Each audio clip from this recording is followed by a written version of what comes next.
another episode of Nappy Changing and Brand Building with myself, Laura Crawford from Mama Bamboo. And today I'm delighted to be joined by Rosey Davidson from Just Chill Mama, are the online and one-to-one sleep coaches that help families to get better sleep when their little ones are young, which we all know can be a real struggle.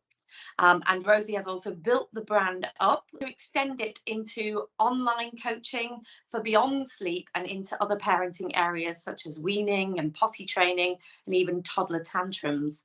And very excitingly, has published a book recently. So well done, Rosey. And it's a delight to have you on the show. Oh, thank you for having me. What a great intro. I would love to know a little bit more about how you actually got started. What was the idea behind it? And what was those early days like? Okay, so I've got 3 children. Now, my eldest is 10. Well, she turned 10 in April. So over 10 years ago, she was born, and I thought I knew everything that I needed to know. I'd done my NCT classes. I'd read all the books. I thought I was going to be this Earth Mother. It was all going to be fabulous. When she arrived, it was a shock, to say the least. And I think a lot of parents will probably relate to that. And actually her sleep, it wasn't great, but I could kind of manage it. And then she hit kind of 3 to 4 months, which is an age where people commonly struggle with their little one's sleep. And it just was terrible. She was waking up every hour. And I remember I kind of hit a brick wall, and I said to my mum, I can't do this anymore. But I did. I carried on. And then closer to 6 months, I spoke to my health visitor, my GP. I was just talking to everyone saying, look, what can I do? This can't be right. There must be something wrong with her. My GP said she's absolutely fine. She's a happy, healthy baby. She's just tired, and she needs some more sleep. And so do you, desperately. And my health visitor was really helpful, actually. And she was talking about routine. And I spoke to a very kind of old-fashioned nanny who also gave me some advice around routine, but also settling. And it suddenly kind of clicked into place. And I was like, all the things I've been doing haven't actually been helping her. I've been trying to force her to sleep when she didn't need to, just because of things I'd read, because I thought I knew everything. And the ways I've been trying to settle her, I'd actually been disturbing her. So everything changed in 3 days. Honestly, I had a baby who slept from 7 till 7. It was just amazing. I was just blown away. I was like, all these things that I've been told, but actually it was really simple and really straightforward. So as the time went on, all our friends and family started having babies, and I started obviously talking to them, and actually ended up helping them because I seemed to have like a knack for it, armed with this information. And one of my really good friends, I helped her with her son, like unofficially. And she said to me, Rosey, you have to do this as your job. I was actually working part-time in an office, but I had also trained to teach baby massage. So I was a baby massage teacher. And it was really interesting because every class we did, obviously there's a lot of chat, and mums primarily who were in the classes were discussing things about their babies, and sleep always came up. And I ended up giving sleep tips because, I mean, massages can be linked to sleep as well. It can be really helpful. And I just realised, God, this is what I need to do because there's such a need for it. So I trained, set up the business, and the rest is history. It really resonates with me because both of my children were just horrendous sleepers. I think actually sleep properly for about 3 to 4 years, first with one child and then the other straight off the back. If I'd have known about your services at the time, I think I would definitely have given you a call, because actually it's not the most complex thing in the world. Like you say, it's routine, and it can be some simple changes, but not the unusual. It's the norm to have a baby that doesn't sleep perfectly from the outset, that you need to help in some way and get into a routine. And obviously you started a business as a single person starting a service, and quite quickly you realised how many people were coming to you, and expanded the business. I believe there are now 4 of you working at Just Chill Mama. There's actually 5. So I have my team. I have 3 consultants who do one-to-ones for me, and we're very collaborative in our approach. We talk a lot together, and it's a really nice team environment. And I'm so lucky. The women just came into my life, these 3 women. But then there's a 4th woman who helps me behind the scenes. She's more of a business partner, and she is in charge of the website and that kind of side of things. I create all of our posts and our social media, but she will help me behind the scenes because you literally can't do it all. I think that's what you realise, isn't it? A lot of ladies or dads have an idea of starting a kind of service type business, but as you start it, you realise how much effort it is to do business. It goes well beyond the service you're offering. All of the accounts and the website and the social media, you do kind of, for a little while, end up doing it all, and then realise that you do need a team around you. How Definitely. did you know? Because I always think it's quite a big step, that first hire, when you go from just being a one man band to making that big choice and hiring someone. How did you know when it was time? Well, honestly, like I said, I've been really lucky. These women just fell into my lap, if that makes sense. So Katie, who was the first one to join me as a sleep consultant, just messaged me. She reached out on social media and said, I've qualified as a sleep consultant. I'd love to work with you. I love your ethos. I love your brand, everything else. And it just happened to be the time when the business was really like propelling forward, and I couldn't meet the demand for the sleep coaching. So we got together and we just clicked instantly. And I just my business, the way I run a business is a lot on gut. So I'm also a very black and white person in terms of I can make decisions quite quickly and quite firmly and assertively and with confidence. And I just knew that it was the right thing to do. I think a really good skill for a small business owner to have that kind of confidence and readiness to make a decision and go for it. I think too often we and ah over our decisions for far too long. And actually, the one thing we don't have on our side is time, particularly when trying to manage to build a business as well as having a family. Because you started the business when you'd got 2 children under the... Yeah, so I started it when my middle one was really little. She must have been about 1, maybe just under 1. So I was balancing it alongside looking after her. And I said to my husband, I can't believe back in those days, because my son, he's not yet 2, he's just under 2. So when she was his age, I was doing phone calls like in the evenings. So I was working every evening, all evening. I'd work during her nap times. I'd be borrowing and begging, stealing childcare. So like trying to get my mum to have her, because at the time there was a kind of tipping point where initially we couldn't really justify the childcare costs. Obviously, we know childcare is extortionate in the UK. So it was that tipping point. When can we afford childcare? So before that, as it was taking off, yeah, I was trying to get help wherever I could and fit everything. So I never stopped. Yeah. Exhausting. But I think that is I had the idea for Mama Bamboo when my youngest was 1, and I really wanted to just plow on and do it. And actually my husband kind of slowed me down and said, just wait until he starts at nursery, just even a couple of mornings a week, because it's going to be too much for you. So I did a lot of research in the background and did all my numbers, but I didn't actually start until Alexander turned 3. I don't think I could have coped otherwise. So well done to you for getting where you did. Along the journey, you obviously moved away from just pure one-to-one coaching and moved on to the online world. Was that because you had so much demand that actually there was no way to keep up with the one-to-one, or was that mostly because of a reason of COVID coming along? Oh, it was before COVID, just before actually. There was a couple of reasons. Number one, yes, pure demand, level of demand. I was having so many people landing on my page, and there was essentially nothing for them to buy. I was turning people away, which is horrible from a business perspective. But also, I realised that not everyone can afford a one-to-one call. And actually I could package it up quite neatly into something that's instant access, can be really, really helpful for people, and it's only £45. And I know, I appreciate with cost of living, it's still an investment and it's still a deeply considered purchase, but it's less considered than it might be for a one-to-one call. And not everyone wants to speak to someone. Some people like to work independently and digest it in their own time.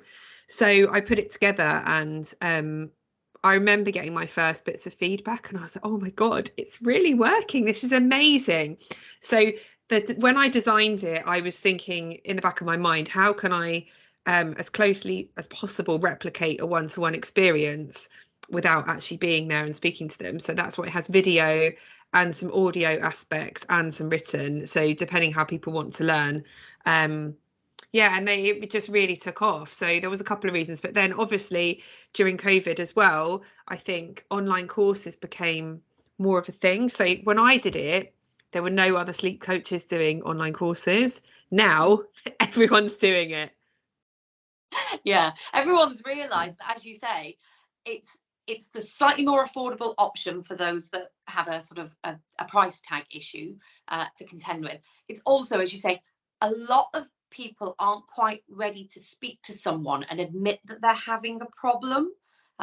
It is a sort of anonymous way of getting help, and I think that's one of the things I encountered certainly at playgroups.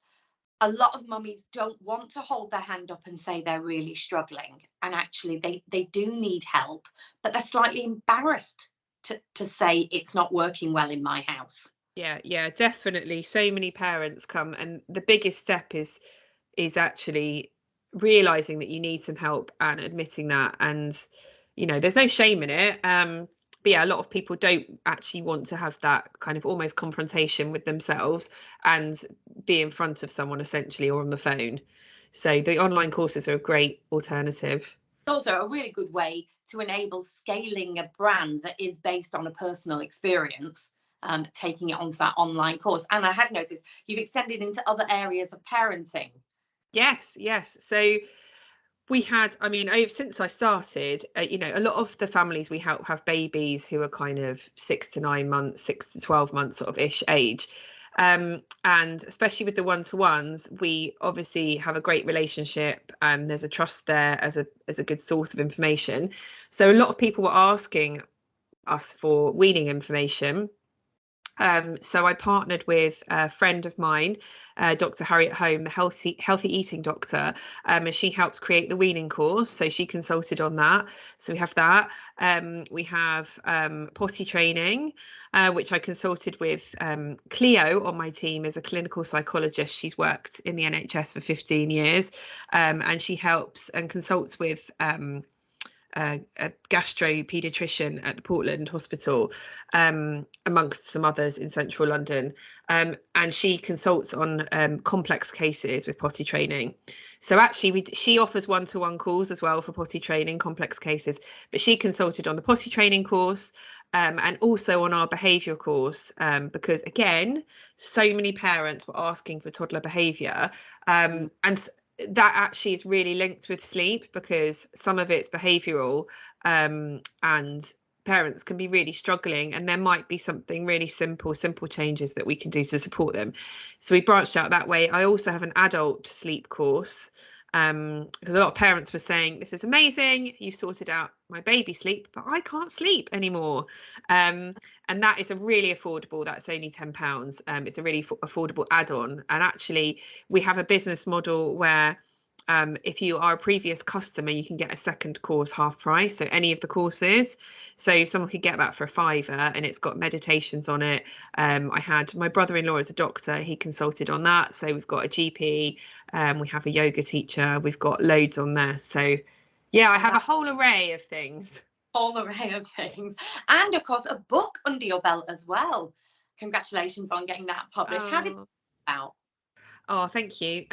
So I've been hounded by various publishers for the last few years, and I didn't think I was ready to do a book for a few reasons.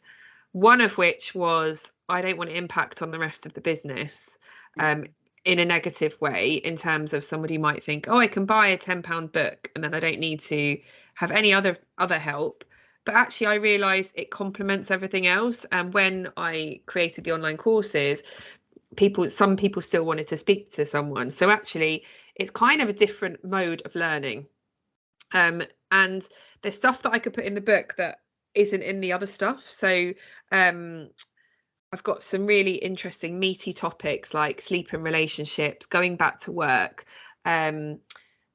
babies with special needs. Essentially, there's a little bit on that, and some other topics like crying and attachment and things that I could really delve into deeper.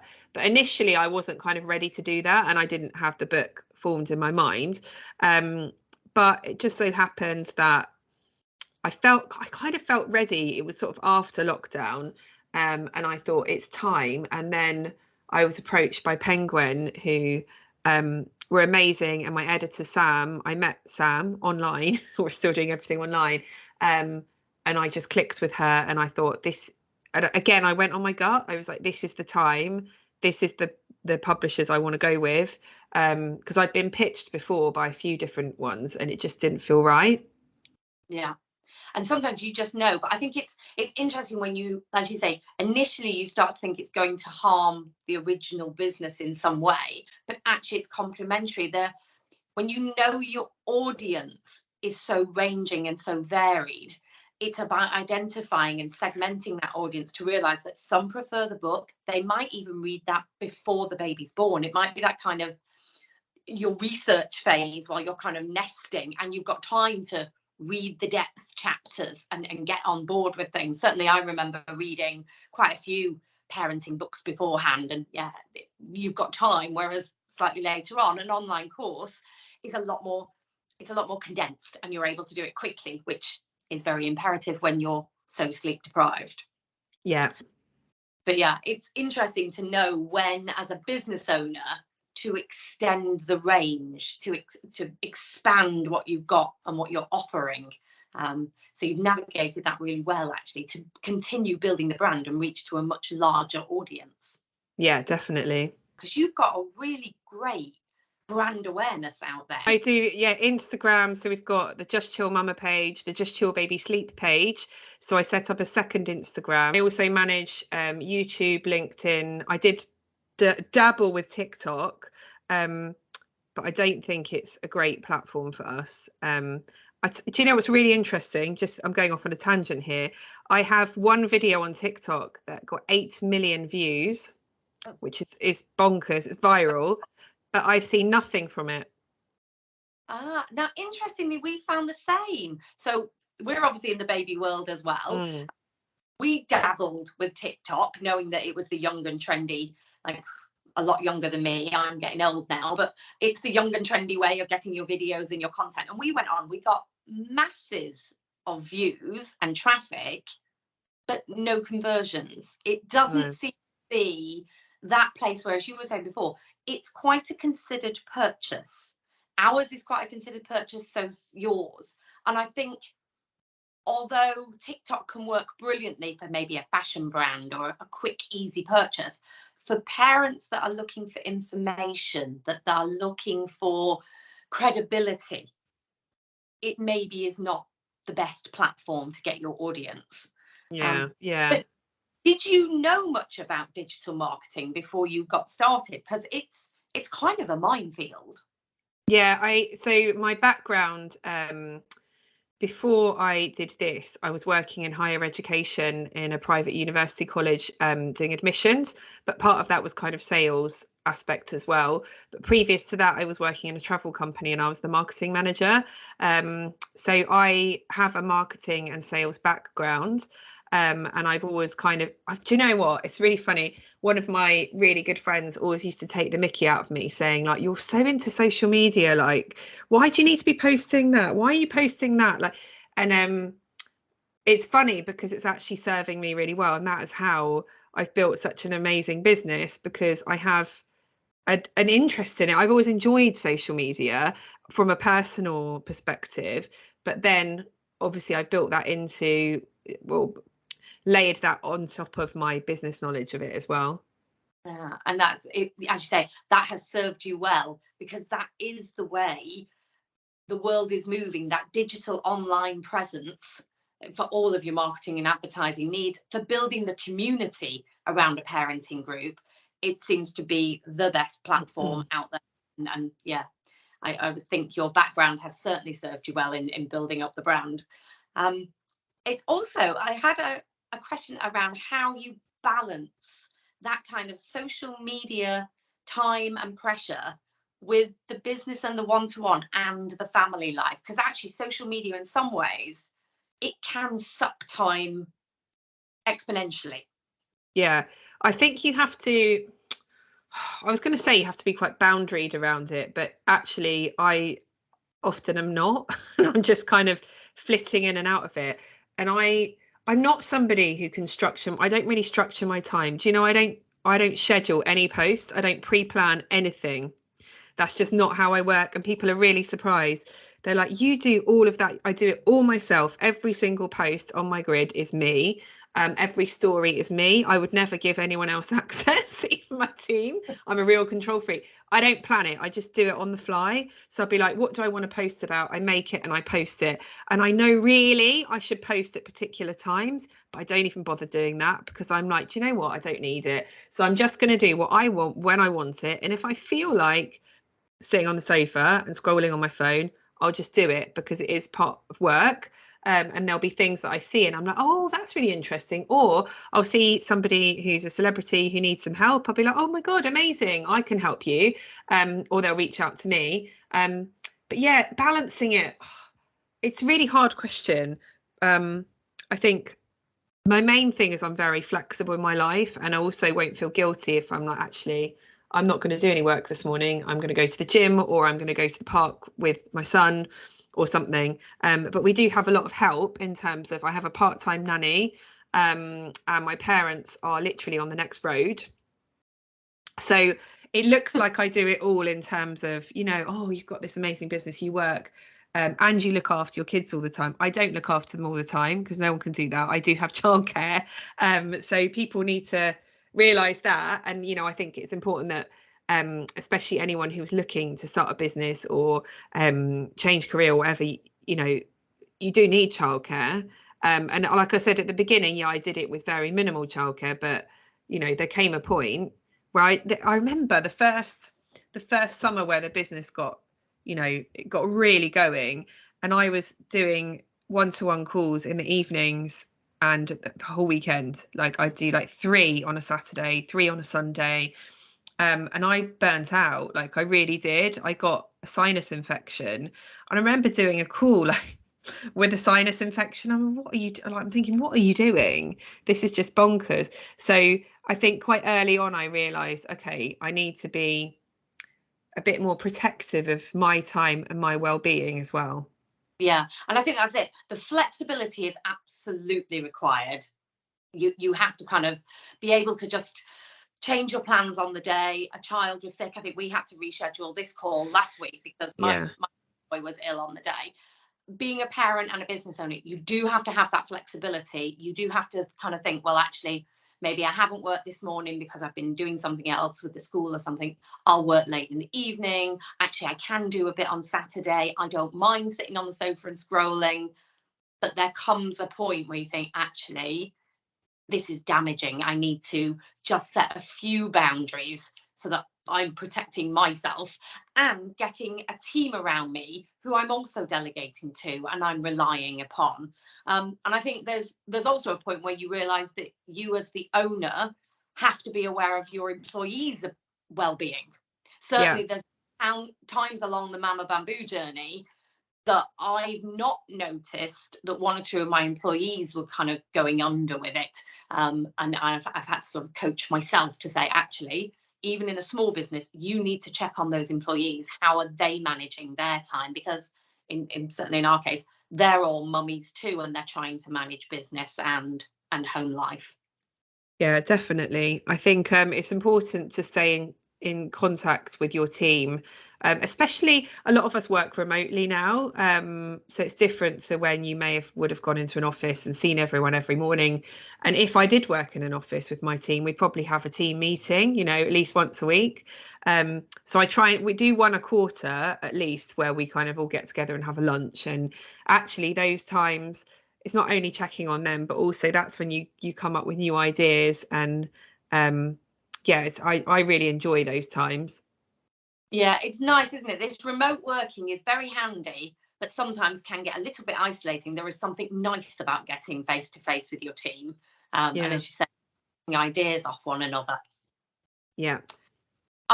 Talking about work-life balance, I see, in addition to the business and the book and the social media, and the family life, you're also an NSPCC campaigner for childhood. Yes. What does that involve?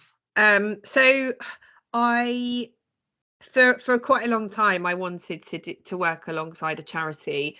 The NSPCC has always been a charity that I've gravitated towards for lots of reasons. Obviously, the space I work in as well, children and babies.